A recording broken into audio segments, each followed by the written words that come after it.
uma forma de medicina complementar que atua de modo natural no processo saúde-doença. Entretanto, a literatura de referência é unânime em afirmar que sua prática é milenar e sempre esteve presente em diversas culturas da antiguidade. Origens da cromoterapia.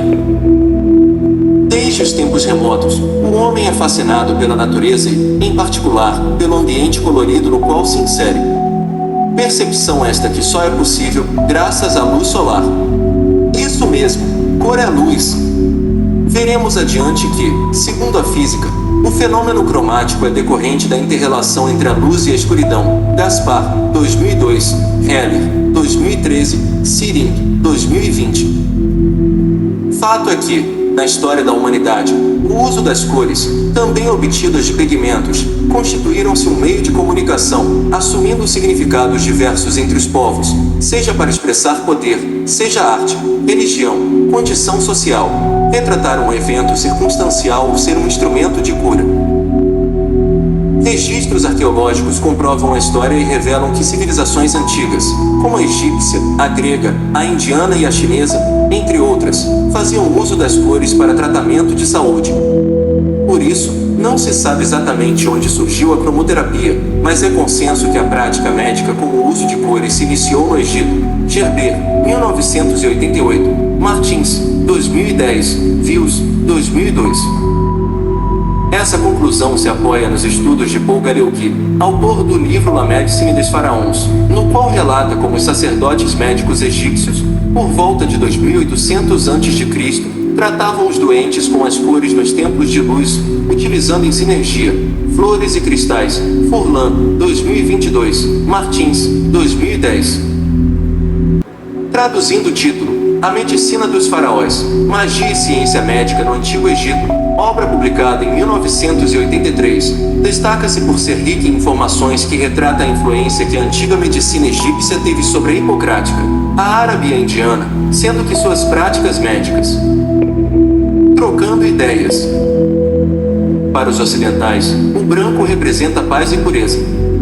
Já para os orientais, representa a morte e o luto. Significações que se inserem na psicologia das cores, transmitindo ideias, despertando emoções, reações comportamentais distintas, mas que têm efeito terapêutico comum, já que a luz branca da cromoterapia projeta o conjunto de todas as cores, para o reequilíbrio energético geral do paciente. Descritas no Papiro Ebers, um dos tratados médicos mais antigos conhecidos, são usadas até hoje. Além dos grandes templos de luz e cor de Karnak e Tebas, os egípcios construíram uma cidade de luz, dedicada ao deus do sol, Ra, a principal divindade da mitologia egípcia, que ficou conhecida na história pelo nome grego de Heliópolis. Nesses locais, as salas de tratamento eram construídas de tal forma que refratavam os raios do sol nas 7 cores do arco-íris, sendo que, após diagnosticarem as doenças, os médicos encaminhavam o paciente para receber a cor necessária para o restabelecimento orgânico. Para esse propósito, os antigos egípcios preconizavam que as cores vermelha, amarela e azul eram as forças ativas dos seres físicos, mentais e espirituais, entendimento baseado no fato de que a cor vermelha estimula, enquanto a cor azul relaxa e revigora, caracterizando, assim, a base da cromoterapia para tratar tanto as doenças físicas quanto as mentais e as emocionais. Gaspar, 2002, Gerber, 1988, Martins, 2010, Vils, 2002. Esse pensamento holístico permeava, também, a ciência médica dos antigos chineses e hindus, que desenvolveram um sistema de cromologia pautado na correspondência entre a natureza do homem e a divisão centenária do espectro solar, predizendo que as cores correspondem aos princípios da constituição do ser humano e se correlacionam à dinâmica energética corporal, cuja fluência se dá por meio dos chakras, segundo a teoria Ayurveda, e pelos meridianos ou canais de acupuntura, conforme a chinesa. Gaspar, 2002. Contudo, os gregos não apenas absorveram a sabedoria egípcia, como desenvolveram a prática da cromoterapia, especificando diferentes cores para tratar as doenças. Além disso, adquiriram conhecimento sobre as características físicas e as propriedades terapêuticas da luz solar, marcando o início do aprofundamento científico da terapia cromoespectral ou helioterapia, como era por eles denominada, Gerber 1988, Sirink 2020. Bases científicas da cromoterapia. Da Grécia Antiga, no que diz respeito ao aprimoramento da prática e fundamentação científica da cromoterapia, se destacam Hipócrates, 460-377 Pitágoras, 570-496 a.C., Aristóteles, 384-322 a.C., e Platão, 428-347 a.C., que desenvolveram teorias sobre luz e cor, cores e energia, formas geométricas associadas às cores, direcionando-nos, atualmente, na aplicação das técnicas de tratamento terapêutico. Gaspar, 2002, Val Capelli, 2011. Os estudos prosseguem e Galeno, 130-201 d.C., ainda que de maneira intuitiva, reconhece as qualidades terapêuticas da luz. Ptolomeu, séculos I e II d.C., produz o tratado sobre ótica analisando questões de reflexão, refração e cor. Nesse sentido, Isaac Newton, de 1643 a 1727, dá um salto nesse entendimento, a partir de sua experiência com o prisma de cristal, como mostrado na figura. Figura 1. Decomposição da luz branca solar, ao incidir em um prisma, nas 7 cores do arco-íris: vermelho, laranja, amarelo, verde, azul, índigo e violeta fonte, Getty Images. Conforme Sirink, 2020, Newton deu continuidade ao trabalho de René Descartes, de 1596 a 1650, que, além de perceber a importância da luz como fenômeno físico, evidenciou sua relação com a essência humana. Nesse contexto, em 1840, o alemão J. W. Goethe lança sua obra Teoria das Cores, demonstrando, além da constituição das cores, a influência e os efeitos que elas provocam nas pessoas no nível físico, mental e emocional. Esse fato que mudou o enfoque do estudo da ação terapêutica da luz e da cor e levou vários cientistas do século XIX a se interessar pelos benefícios da cromoterapia, como Augusto J. Leazanto, que relata os efeitos da luz azul no sistema glandular, nervoso e nos órgãos secretivos, em sua obra Luzes do Sol e Azuis, de 1876, e Sete Pancoas, relatando o poder bactericida da luz violeta, em sua obra Luzes Vermelhas e Azuis, de 1877. Entretanto, outros dois são os mais destacados pioneiros mencionados na literatura relativa à cromoterapia, por conta de seus modelos de terapia baseados na Corgons, Gerber, 1998, Sirink, 2020. Conheça-os a seguir. Em 1878, o Dr. Edward Babbitt lança Os Princípios da Luz e da Cor, uma obra considerada clássica, na qual relata experiências de cura de diversas desarmonias, atuando com luz colorida nas cores vermelha, amarela e azul.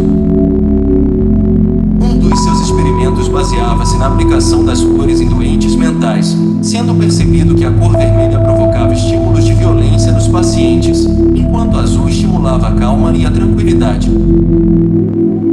Em 1930, Chinchaguatl descobriu que quando um elemento é exposto à luz branca, ele absorve a frequência correspondente à sua banda em linha espectral e emite luz nessa mesma frequência.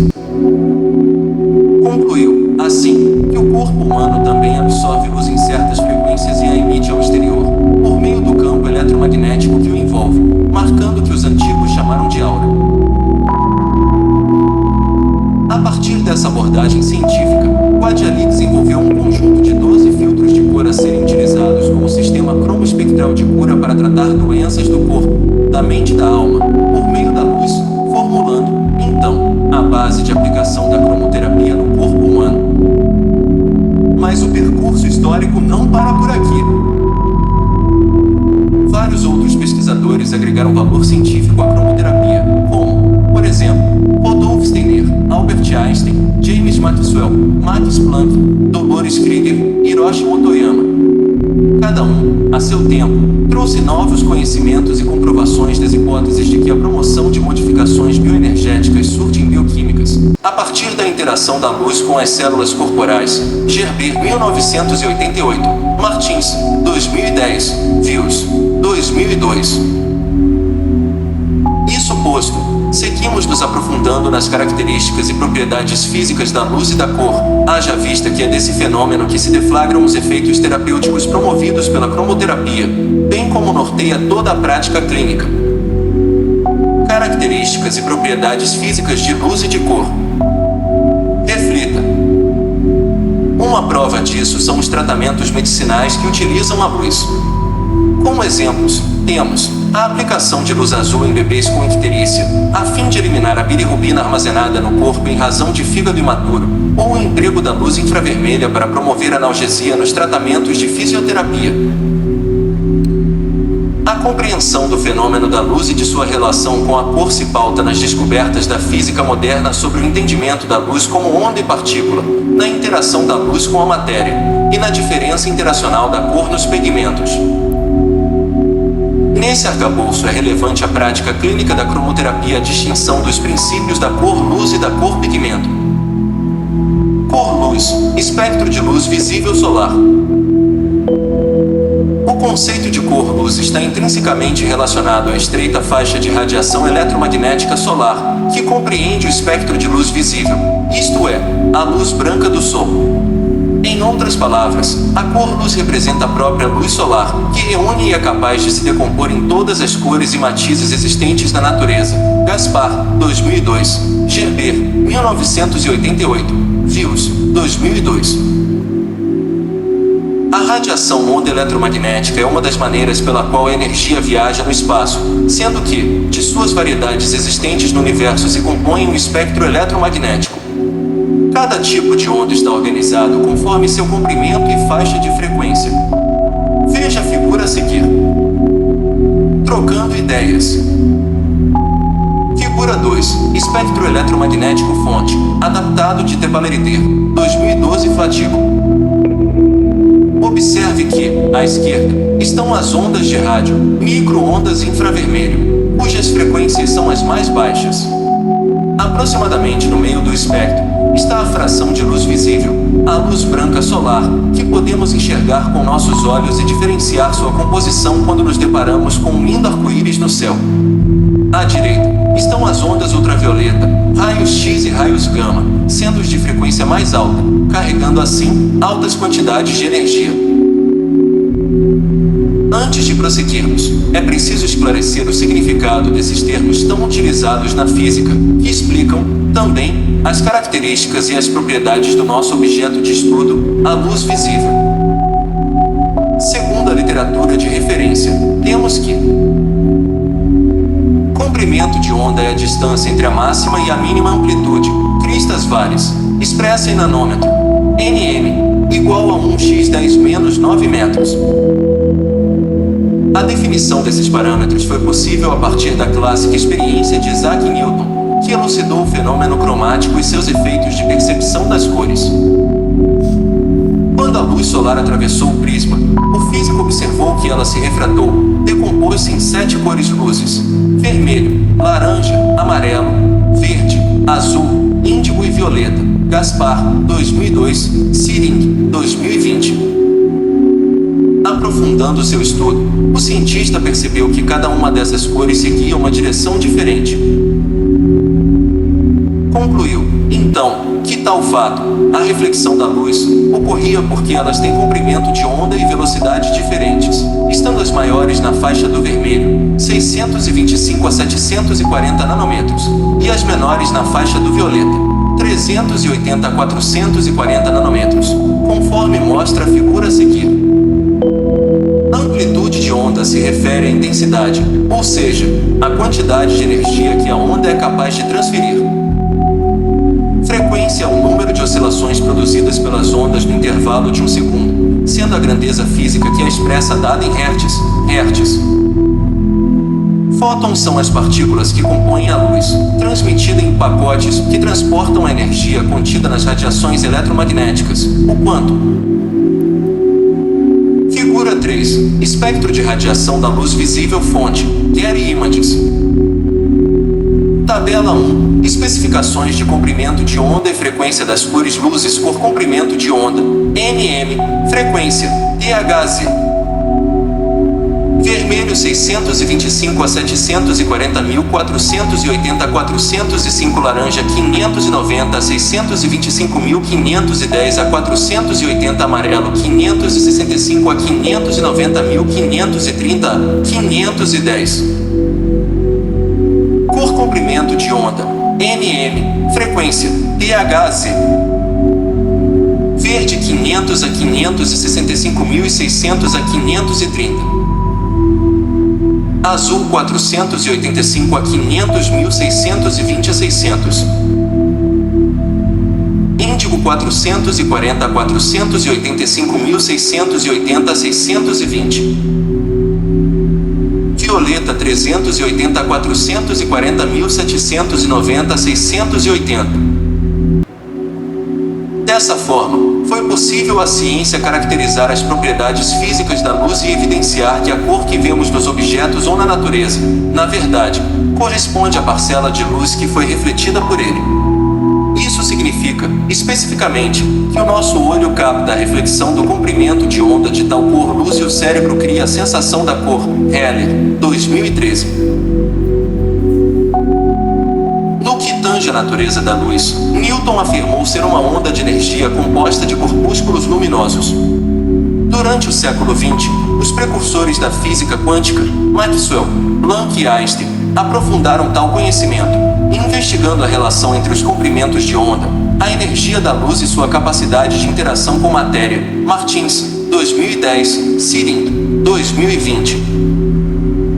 As conclusões evidenciaram que a luz solar é irradiada e absorvida em pacotes individuais, chamados de quantum. Isso, por identificarem que a partícula que compõe a luz é o fóton, uma estrutura que, além de transportar essa energia, interage com a matéria, quando absorvida, transferindo-a para ela, o que causa a movimentação dos elétrons nela presentes, deflagrando o fenômeno fotoelétrico. Views,